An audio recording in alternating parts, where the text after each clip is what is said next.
ಮಿಂದೇಳ್ತಾ ಇದ್ರು.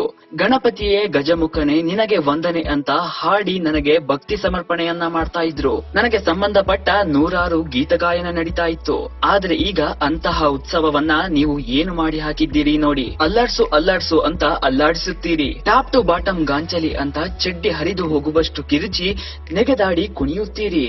ದೇವರಾದ ನನ್ನ ಮುಂದೆ ಚುಟು ಚುಟು ಅಂತ ಹೀಟಿಗೆ ಬಂದ ಹೋರಿಯಂತೆ ನುಲಿಯುತ್ತೀರಿ. ನಾನೊಬ್ಬ ದೇವರು ಅಂತ ಕೂಡ ನೀವು ಯೋಚನೆ ಮಾಡೋದಿಲ್ಲ. ಭೂಕಂಪ ಆಗೋ ರೀತಿ ಡಿಜೆ ಸಾಂಗ್ ಹಾಕಿ ಮೈಯಲ್ಲಿ ಪ್ರೇತ ಬಂದವರ ಹಾಗೆ ಕುಣಿದು ಕುಪ್ಪಳಿಸುತ್ತೀರಿ. ಕೆಲವರು ಇಷ್ಟಕ್ಕೆ ಸುಮ್ಮನಾಗೋದಿಲ್ಲ. ನನಗೆ ನೈವೇದ್ಯ ಮಾಡಿದ ತೀರ್ಥ ಪ್ರಸಾದದ ಬದಲು ಬಾಟಲಿ ಎಣ್ಣೆಯನ್ನ ತಲೆ ತನಕ ಏರಿಸಿಕೊಂಡು ಹಾವಿಗಿಂತಲೂ ಕಡೆಯಾಗಿ ಉರುಳಾಡುತ್ತೀರಿ.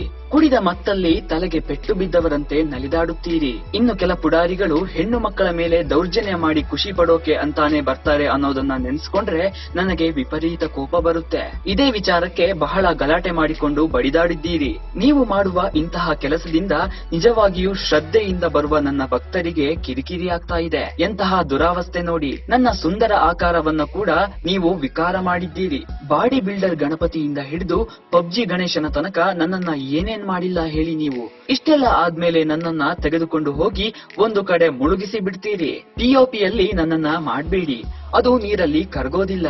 ಈ ರೀತಿ ವಿಕಾರವಾಗಿ ನನ್ನ ಮೂರ್ತಿಗಳು ಬಹಳ ದಿನ ಕೊಳೆಯುತ್ತಿರುತ್ತವೆ.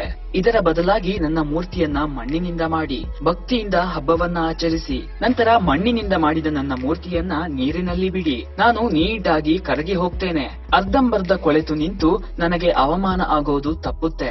ದಯವಿಟ್ಟು ಇನ್ನಾದ್ರೂ ಇದನ್ನ ಫಾಲೋ ಮಾಡಿ ಭಕ್ತರೆ. ಸದ್ಯಕ್ಕೆ ನೀವು ಮಾಡುವ ಎಲ್ಲಾ ತಪ್ಪುಗಳನ್ನ ಮೌನವಾಗಿ ನೋಡುವ ಪರಿಸ್ಥಿತಿ ನನ್ನದಾಗಿದೆ. ಶಿಕ್ಷೆ ಕೊಡೋಣ ಅಂದ್ರೆ ಎಷ್ಟಾದ್ರೂ ನೀವು ನನ್ನ ಭಕ್ತರು. ನೀವಾಗೆ ಪಾಠ ಕಲಿಯಲಿ ಅಂತ ಕಾದು ಕಾದು ನನಗಂತೂ ಸುಸ್ತಾಗಿದೆ. ನನ್ನ ಹೆಸರು ಹೇಳ್ಕೊಂಡು ಉತ್ಸವ ಮಾಡುವ ನೀವು ಭಕ್ತಿಯೊಂದನ್ನ ಬಿಟ್ಟು ಬೇರೆ ಎಲ್ಲಾ ಮಾಡ್ತಿದ್ದೀರಿ. ನನ್ನ ತಾಳ್ಮೆಯ ಮಿತಿ ಮೀರ್ತಾ ಇದೆ. ನನ್ನ ತಾಳ್ಮೆಯನ್ನ ಪರೀಕ್ಷೆ ಮಾಡಬೇಡಿ.